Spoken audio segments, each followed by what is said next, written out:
Hello friend. तो चलिए आज से हम लोग सॉल्व करेंगे CHSL का वो महत्वपूर्ण क्वेश्चन जो कि आपके एग्ज़ाम में बहुत बार रिपीटेड क्वेश्चन है और बार बार ऐसे ही क्वेश्चन आपको बिल्कुल पूछे जाते हैं और पिछले 15 सालों से ऐसे ही क्वेश्चन देखने को बिल्कुल मिल रहा है। तो चलिए बिना देरी किए हम लोग क्लास को स्टार्ट करते हैं। तो हम लोग का पहला क्वेश्चन है कि दिए गए कथनों को निष्कर्ष को ध्यानपूर्वक पढ़िए और यह मानते हुए दी गई कथनों को जानकारी सत्य है, भले ही सामान्य रूप से ये क्या हो, तात्विक भिन्न अर्थ हो। ठीक है, तय कीजिए कि निष्कर्षों में कौन सा कथनों का तार्किक रूप का अनुसरण करता है। अर्थात ये आपका क्वेश्चन दिया है, कथन दिया है, निष्कर्ष दिया है और ये आपको डिसाइड करना है कि कौन सा आपका अनुसरण सही है, कौन सा गलत है, कौन सा सही गलत का पहचान करना है। तो चलिए हम लोग पहला दिया है कि सभी नर्तक प्रभावशाली हैं। तो ये आपका सभी जो नर्तक हैं, यहाँ पे डायग्राम से समझते हैं। तो सभी जो नर्तक है प्रभावशाली है, अर्थात हम लोग क्या कर लेंगे, टैलेंट, प्रभावशाली का होता है टैलेंट। अब दिया है कुछ लड़कियाँ नर्तक हैं। तो देखिए कुछ लड़कियाँ, यानी कि हम लोग डायग्राम ऐसे कर लेंगे तो क्योंकि नर्तक को हम लोग डिसाइड करना है, तो कुछ लड़कियाँ नर्तक हैं। तो ये हम लोग का डायग्राम बन गया। अब देखिए, अब हम लोग देखते हैं कि इसका निष्कर्ष सही है कि नहीं। तो देखिए कुछ लड़कियाँ प्रभावशाली हैं, अर्थात पहला जो निष्कर्ष दिया है कुछ लड़कियाँ, यानी कि जो गर्ल्स हैं, कुछ गर्ल्स प्रभावशाली हैं। तो ये प्रभावशाली में आपका डायग्राम टच कर जाता है, तो कुछ है तो बिल्कुल सही दिया है। अब देखिए सेकंड दिया है सभी प्रभावशाली लड़कियां हैं, ये बिल्कुल गलत दिया है क्योंकि डायग्राम में कुछ ही दिया है, टैलेंट जो है कुछ ही लड़कियां हैं, सभी तो है नहीं। तो आपका समीकरण सेकंड गलत है। अब जो तीसरा दिया है कि सभी लड़कियां प्रभावशाली हैं, तो ये भी गलत है क्योंकि कुछ ही लड़कियां प्रभावशाली हैं, अर्थात कुछ ही लड़कियां टैलेंट है। तो आपका तीसरा भी आपका समीकरण गलत है। तो सिर्फ एक समीकरण सही है, तो अनुसरण एक करता है। तो देखिए, तो ऑप्शन में दिया है, ऑप्शन नंबर ये आपका 4 दिया है, केवल निष्कर्ष 1, अर्थात ये कुछ लड़कियां प्रभावशाली हैं, यही सही है। अब चलिए सेकंड क्वेश्चन पे देखते हैं। तो सेकंड क्वेश्चन है हम लोगों का P भागे Q का अर्थ है P Q का पुत्र है, ठीक। और P माइनस Q का अर्थ है P Q का पति है। और P गुणे Q का अर्थ है P Q का भाई है। और P प्लस Q का अर्थ है P Q की पत्नी है। तो हम लोग को बताना है J भागे H प्लस M और M भागे S और S माइनस F। तो ये दिया है FJ किस प्रकार से संबंधित है। देखिए ऐसे क्वेश्चन तो आते हैं, लेकिन बहुत स्टूडेंट ये होते हैं, बहुत दोस्त ऐसे भी होते हैं कि ये आपको P में दिया है, J में दिया है, तो आप लोग समझ नहीं आता है क्या है। तो हम लोग यहाँ पे इसको ऐसे सॉल्व किया जाता है। देखिए इसको सॉल्व करने के लिए हम लोग क्या करेंगे कि सिर्फ चिन्ह की मदद से हम लोग सॉल्व करेंगे, अर्थात जो इसका प्रतीक है इसके मदद से सॉल्व करेंगे। तो देखिए कभी भी ऐसे कामा बीच में दिया हो तो आप लोग इसको उल्टा पढ़ना सीखिए। जैसे Q का पुत्र है P, तो देखिए भाग दिया है तो हम लोग पढ़ेंगे यच जो दिया है यच का पुत्र है J। तो हम लोग डायग्राम बनाएंगे डायग्राम के हिसाब से। तो यच का पुत्र है J, तो ये हो गया आपका यच हो गया।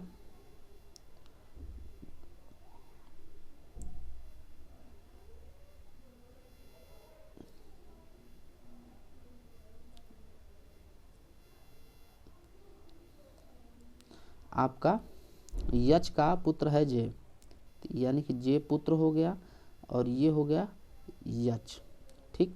अब नेक्स्ट दिया है, थोड़ा सा छोटा कर लेते हैं क्योंकि पूरा क्वेश्चन दिखेगा तभी आ पाएगा। तो ये आपका यच हो गया। अब जो नेक्स्ट दिया है आप लोगों का, चलिए अब नेक्स्ट दिया है यम की पत्नी है H। देखिए यहाँ पे प्लस का चिन्ह है तो हम लोग प्लस वाला देखेंगे। तो ये देखिए लिखा है कि P Q की पत्नी है, तो यहाँ पे उल्टा पढ़ेंगे तो Q की पत्नी है P, तो यानी कि उसको भी उल्टा पढ़ेंगे तो यम की पत्नी है H। तो यम की पत्नी है H, यानी कि H जो है पत्नी है किसकी, यम की। तो ये दोनों युगल हो गए, अर्थात कपल हो गए। अब चलिए नेक्स्ट दिया है यश का दिया है, यश यम और यश में देखना है, तो यहाँ पे यम और यश दिया है, तो क्यू का पुत्र है पी, तो ये उसी तरह पढ़ेंगे यश का पुत्र है यम, तो अर्थात यश का पुत्र जो है यम है। ठीक, तो यम पुत्र हो गया। अब उसी तरह माइनस वाला पढ़ेंगे, क्यू का पति है पी, तो उसी तरह यफ का पति है एस, तो यफ का पति है आपका यश पति हो गया। ठीक, तो ये हम लोग का क्वेश्चन हो गया। अब देखिए हम लोग को यफ और जे में रिलेशन बात, यफ से जे किस प्रकार संबंधित है, तो ये आपका यफ हो गया। अब पूछा है जे किस प्रकार संबंधित है, तो देखिए यफ है तो इसका ये क्या बोलते हैं लड़का हुआ, इसका ये लड़का हुआ। ठीक, तो ये आप लोग को क्या करना है, अब यहाँ पे देखना है पुत्र है, और यहाँ पे ये आपका औरत है, यफ औरत है, तो हम लोग का सही आंसर हो जाएगा, क्योंकि दादी का रिलेशन बन रहा है तो हम लोग का सही आंसर हो जाएगा दादी। क्योंकि ये आपका ये क्या हो गया, आप लोग कहते हैं कि यफ ये बाबा बोलते हैं ना, दादा और दादी, तो इसी तरह ये हम लोग बाबा और आजी बोलते हैं, तो उसी तरह आप लोग समझिए ये दादी हो गया, क्योंकि दोनों सेम ही है। तो आप लोग का सही आंसर हो गया दादी। अब चलिए नेक्स्ट क्वेश्चन पे देखते हैं। तो नेक्स्ट क्वेश्चन है, देखिए ऐसा क्वेश्चन तो आता ही आता है। तो नेक्स्ट क्वेश्चन है कि आप GUITAR को हम लोग क्या कर सकते हैं, तो देखिए ये लिख लिए ऐसे क्वेश्चन को सॉल्व करने के लिए दोस्तों आप लोग को बिल्कुल अल्फ़ाबेट नंबर याद होना चाहिए। तो जिसको नहीं याद है वो कृपया जल्दी से याद कर ले, एक नंबर लिखिए, पेन कापी उठाइए और वहाँ पे आप लोग क्या करेंगे ABCD लिख के, और वहाँ पे आप लोग अल्फ़ाबेट नंबर याद कर लेंगे। तो अब देखिए इसको हम लोग समझते हैं, मैक्सिमम 3 अंक तक हम लोग देखते हैं, 3 नंबर तक लेते हैं, 3 लेटर तक लेंगे, तो उसी तरह पैटर्न में आप लोग को चलेगा। तो देखिए ये है जी का होता है 7, यस को होता है 19। तो अब देखिए क्या हो रहा है, 19 और 7 जोड़ने पे हम लोग का हो रहा है 26। उसी तरह 21 और 5 जोड़ने पे हम लोग का हो रहा है 26। आई और 27 और 9 जोड़ने पे हम लोग का हो रहा है 27 और 9, यानी कि 3 इधर, यानी कि ये भी हो रहा है 26। तो हम लोग को दोनों जोड़ने पे हम लोग का हो रहा है 26। तो उसी प्रकार इसको जब सॉल्व करेंगे तो हम लोग को जोड़ने पे हम लोग करेंगे क्या 26, यानी कि VIOLEN। तो कुछ ही नंबर तक हम लोग चेक करेंगे, उसके बाद आंसर तो आ ही जाएगा। तो 22 में ऐसा क्या जोड़े कि 26 हो जाए, तो देखिए तो 22 में हम लोग 4 जोड़ेंगे, तो यानी कि 4 का होता है D। आई में क्या जोड़ेंगे कि हम लोग को 26 हो जाए, तो 26 हो जाए, तो आई का नंबर होता है 9, और 9 में हम लोग जोड़ेंगे 17, तो ये हो जाएगा Q। ठीक, अब देखिए नेक्स्ट दिया है O में हम लोग 15 में क्या जोड़े कि 26 हो जाए, तो 5 इधर 6 यानी कि 11, यानी कि ये हो जाएगा K। अब देखिए यल में क्या जोड़े कि 26 हो जाए, तो यल का होता है 12, 12 में क्या जोड़े कि आपका 26 हो जाए, तो हम लोग जोड़ेंगे 14, 14 का होता है यन। तो आप लोग देखिए यहाँ पे आप लोग का आंसर मैच करना शुरू हो गया होगा, DQK यानी कि 2 ऑप्शन है। अब देखिए अब ई में ऐसा क्या जोड़े कि 26 हो जाए, तो ई में हम लोग जोड़ देंगे, यानी कि ई का होता है 5, तो हम लोग 21 जोड़ेंगे तो 26 हो जाएगा। ठीक, तो 21 को होता है यू। तो हम लोग का आंसर आ चुका है, लास्ट में यू दिया है। तो देखिए ये ऑप्शन है, ऑप्शन नंबर डी। तो ऐसे ही हम लोग सॉल्व करेंगे। अब चलिए नेक्स्ट देखते हैं। नेक्स्ट क्वेश्चन है हम लोगों का FHJL, इसमें रिलेशन याद करना है। ठीक है, आप लोग ऐसे क्वेश्चन देखे ही होंगे, CHSL के जितने लोग तैयारी करते हैं। तो आप लोग देखिए इसमें हम लोग को सबसे पहले जानना है कि आखिर हो क्या रहा है।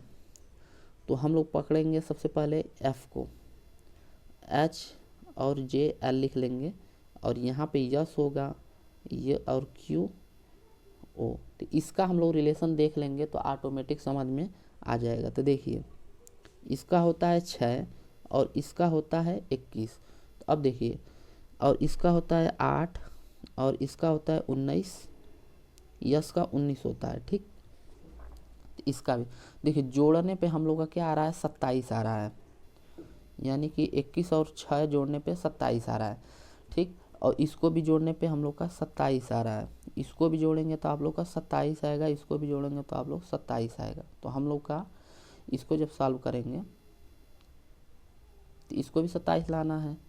तो आर टी भी एक्स को जब हम लोग जोड़ेंगे तो देखिए आर का 18 होता है और 18 में ऐसा क्या जोड़ दे कि 27 हो जाए।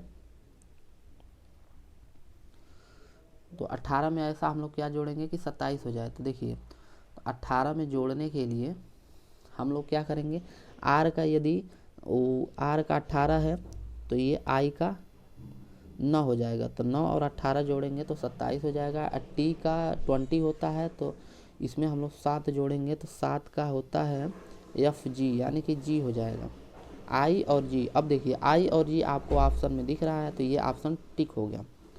दो ऐसे चेक कर लेंगे जब भी ऑप्शन, क्योंकि हम लोग को टाइम में बचाना है तो हम लोग ऐसे टिक करके आगे बढ़ जाएंगे। अब बाकी आप लोग को अपने प्रैक्टिस के लिए जोड़ना चाहें तो 22 में और क्या जोड़ेंगे, तो 22 में 5 जोड़ेंगे तो आपका ई हो जाएगा, और 24 में क्या जोड़ेंगे, 3 जोड़ेंगे तो 27 हो जाएगा। अर्थात ये उल्टा दिया है, ठीक है। चलिए नेक्स्ट देखते हैं। नेक्स्ट है ये दिया है 289। इसमें से आप लोगों को क्या, इसमें भी संबंध ज्ञात करना है। तो 289 दिया है आपका, तो 289 कैसे हुआ, और इसको देखिए 289 संबंध है 19 दिया है, ये आपका 19। तो हम लोग सबसे पहले इसको सॉल्व करते हैं, जैसा ये रहेगा वैसा ही आगे आएगा। तो देखिए 2 को जोड़ेंगे प्लस 8 को जोड़ेंगे प्लस 9 को जोड़ते हैं। तो देखिए 2 8 10 और 1 और 9 हो जाएगा आपका 19। अब ये ऐसा है, ये बिल्कुल संबंध ऐसा आ रहा है, तो ये सही है कि नहीं, तो उसके बाद इसको चेक करेंगे। 447 वाला, 476 वाला, तो 4 6 4 7 6, तो हम लोग 4 प्लस 7 प्लस 6 कर देंगे तो ये हो जाएगा 7 4 11 11 और 6 17, तो बिल्कुल सही है। तो हम लोग इसका भी मान ज्ञात कर लेंगे, तो यानी कि 361 का 3 प्लस 6 प्लस 1, 6 3 9 1 10, तो ये हो जाएगा आपका ऑप्शन नंबर ए। तो आप आई होप कि आप लोग को बिल्कुल अच्छे से समझ में आ रहा हो। अब चलिए हम लोग का नेक्स्ट क्वेश्चन। नेक्स्ट क्वेश्चन है 54 का रिलेशन। इसमें भी देखिए दिया है 4 युग्म दिए गए हैं, जिनमें से एक निश्चित समान है और एक अलग है। तो उस संख्या को चयन कीजिए जो शेष से भिन्न है, यानी कि शेष से हम लोग को भिन्न का चयन करना है। तो चलिए तो हम लोग इसका देखते हैं कि कैसे हो रहा है। तो देखिए तो ये हम लोग का पहला ऑप्शन चेक करेंगे कि 54 और ये है -9। तो हम लोग क्या करेंगे कि इसमें हम लोग ऐसा क्या करेंगे कि 54 आ जाए। तो यहाँ पे देखिए यदि हम 9 का गुणा 6 में कर दें तो 9 6 के 54 हो जाएगा, ठीक, 9 6 के 54। उसी तरह सेकेंड देखते हैं, 126 दिया है, तो 126 दिया है, 126 देखते हैं।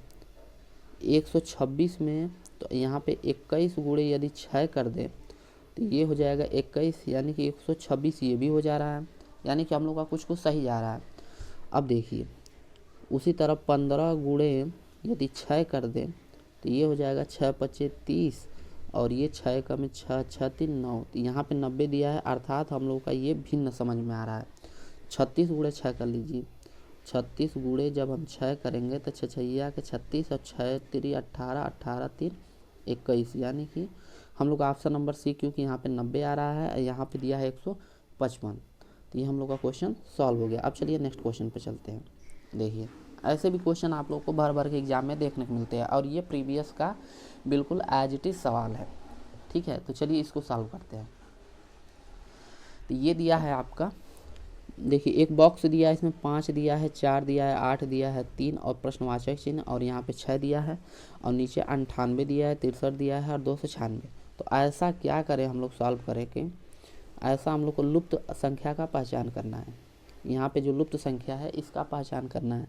तो देखिए इसको सॉल्व करने के लिए हम लोग क्या करेंगे, पहला कॉलम देखेंगे तो 5 का क्यूब करिए, ठीक। उसके बाद यहाँ पे 3 का क्यूब करिए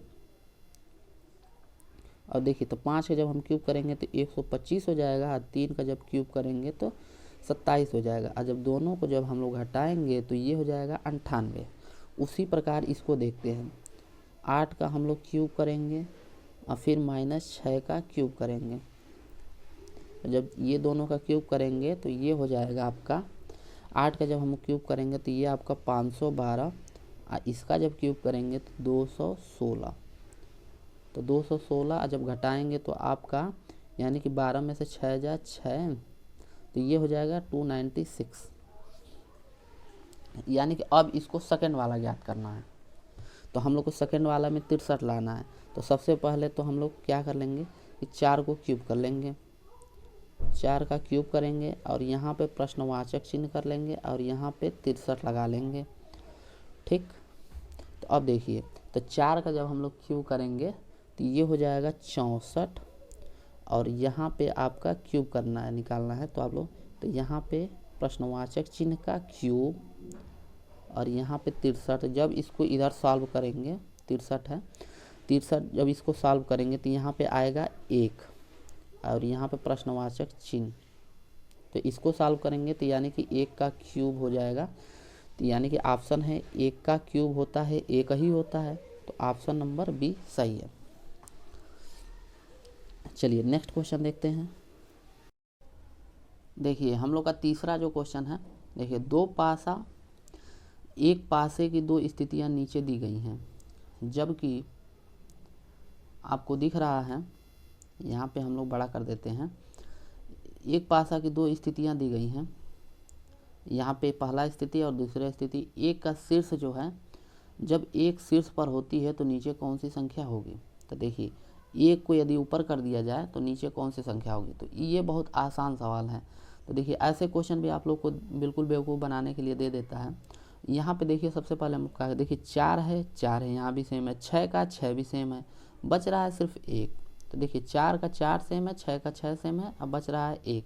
तो 1 का हम लोग का क्या हो जाएगा विपरीत, यानी कि ऊपर यदि 1 है तो नीचे हम लोग का क्या हो जाएगा 5 हो जाएगा। तो ऑप्शन नंबर सेकंड। अब चलिए नेक्स्ट देखते हैं। नेक्स्ट क्वेश्चन है कि संख्याओं को निम्नलिखित में से आगे आने वाली क्रम संख्या ज्ञात कीजिए। यानी कि जो संख्या इसके आगे आए उसको हम लोग को ज्ञात करना है। तो पहला दिया है 6 दिया है, तो इसको सबसे पहले ऐसे लिखेंगे 6 18, क्योंकि ऐसे हम लोग करेंगे तो समझ जल्दी नहीं आता है कि हो क्या रहा है। तो अब देखिए हम लोग को इसमें कुछ तो रिलेशन है तभी तो 6 आया है। तो सबसे पहले हम लोग क्या करेंगे, 6 में यदि हम लोग 2 से गुणा कर देते हैं तो 6 हो गया, ठीक। तो अब देखिए 6 में ऐसा क्या करे कि ये 18 हो जाए। तो देखिए 6 में यदि 3 से गुणा कर दे तो 18 हो गया, अब 18 हो गया। अब देखिए 18 में यदि 4 से गुणा कर दे तो ये 72 हो गया। तो उसी प्रकार 72 में यदि 5 से गुणा करेंगे तो 5 दूना के 10 यानी कि 360। आज जब 360 में हम लोग 6 से गुणा करेंगे तो अब देखिए इतना जो लंबा जब सवाल है तो हम लोग ऑप्शन के हिसाब से चलेंगे। देखिए लास्ट में 1 0 आना तय है और 6 एक 6 के 36 यानी कि 6 आना तय है। तो लास्ट में आपका 60 दिख रहा है, यानी कि आपका आंसर हो जाएगा 2160। ये आपका सही है। तो ऐसे भी कभी कभी हम लोग सॉल्व क्वेश्चन कर लेते हैं, इससे हम लोग का टाइम बचेगा। बड़ा से बड़ा कैलकुलेशन भी हम लोग ऐसे यूनिट डीजिट से हम लोग चेक कर लेते हैं। चलिए अब नेक्स्ट क्वेश्चन है। नेक्स्ट क्वेश्चन एक और है, उसको हम लोग देखते हैं। नेक्स्ट क्वेश्चन है आप लोगों का ये बहुत आसान था, ये आप लोग बचपन से करते आ रहे होंगे, इसीलिए हम इसको लास्ट में लिए हैं। चलिए इसको भी देख लेते हैं। तो क्वेश्चन दिया है सही विकल्प, देखिए शब्द कोर्स जो दिखाई दे उसको सॉल्व करना है, यानी कि शब्द कोर्स के हिसाब से चलेंगे। तो देखिए सबसे पहले हम लोग का पी वाला देखते हैं, तो पी सभी में दिया है। फिर आर देखते हैं, तो आर तो सबसे पहले ई आएगा, तो ई दिया है 3 में 2 में दिया है और आपका 3 में दिया है और 5 में दिया है। तो अब देखिए उसके बाद अब आर देखेंगे, तो आर का 18 होता है तो आर का यहाँ पे ये भी 18 होगा, ये भी 18 होगा। अब देखिए 5 भी नहीं क्लियर हुआ, तो अब टी को देखते हैं। तो टी में यानी कि टी का 20 होता है, एफ का 6 होता है, और यहाँ पे एफ का 6 होता है, और एक और बच रहा था, कहाँ गया वो, यम का 13 होता है। तो देखिए सबसे पहले हम लोग क्या करना है, किस क्रम में व्यवस्थित करना है, शब्दों की व्यवस्था कीजिए, क्रम के इंगित करना है जिस अंग्रेजी शब्दकोश में दिखाई दे। तो अंग्रेजी शब्दकोश में दिखाई देने के लिए सबसे पहले हम लोग क्या करेंगे, अल्फ़ाबेटिकल जब नंबर हम लोग चलते हैं तो हम लोग का आ जाएगा अल्फ़ाबेटिकल नंबर में एफ का 6 होता है, यानी कि पहले 3 आएगा, 3 आएगा, उसके बाद हम लोग का यम का 13 होगा, यानी कि 2 आएगा, उसके बाद हम लोग का 3 आ गया, 2 आ गया, फिर टी आया था, तो टी का यानी कि 20 होता है, यानी कि 5 हो जाएगा। और जब 20 हो गया तो यानी कि 3 और 2 और 5, 3, 2 और 5 हो गया, और बच गया 4 और 1 में देखना है। तो 4 और 1 में हम लोग देखेंगे, 3, 2, 5 और 4, 1 में हम लोग जब देखते हैं तो 1 और 4 में ध्यान दीजिए, इसमें यस है और इसमें, तो सब समझ में आ गया कि पहले उसके बाद, क्योंकि आई दिया है इसमें भी दिया है, तो पहले आई आता है उसके बाद भी आता है, तो लास्ट में आपका हो जाएगा 4, यानी कि 3, 2, 5, 1, 4। तो हम लोग चेक करेंगे, 3, 2, 5, 1, 4, 3, 2, 5, 1, 4, 3, 2, 5, 1, 4, 3, 2, 5, 1, 4, ऑप्शन नंबर डी सही है। तो ये तो बहुत इजी था, 3, 2, 5, 1, 4। तो ऐसे ही हम लोग क्वेश्चन सॉल्व कर लेंगे। तो आई होप कि जितना क्वेश्चन कराया गया है आप लोग को बहुत अच्छे से समझ में आया है। तो ऐसे ही सीरीज हम लोग को बिल्कुल डेली 5-10 डेली 10 क्वेश्चन हम लोग 10-15 मिनट के अंदर प्रैक्टिस करेंगे। और उसको यदि 10-15 मिनट भी आप क्लास यदि डेली देखते हैं तो अनुमान लगाइए कि आप लोग यदि 30 दिन क्लास को रेगुलर फॉलो करते हैं तो आप लोगों का लगभग 300 प्लस क्वेश्चन तैयार हो जाएगा। ठीक है, तो 300 प्लस क्वेश्चन बहुत होता है एग्ज़ाम के लिए। आप लोग बारीकी से यहाँ पे समझते भी जा रहे हैं कि कैसे क्या हो रहा है। इसी माध्यम से आपको पैटर्न के हिसाब से क्वेश्चन को चलना है, और जो CHSL 2023 में एग्ज़ाम होगा उसी के आधारित पे हम लोग क्वेश्चन ले रहे हैं। तो चलिए दोस्तों, आज के लिए इतना ही, मिलते हैं नेक्स्ट क्लास में। तब तक के लिए दोस्तों धन्यवाद।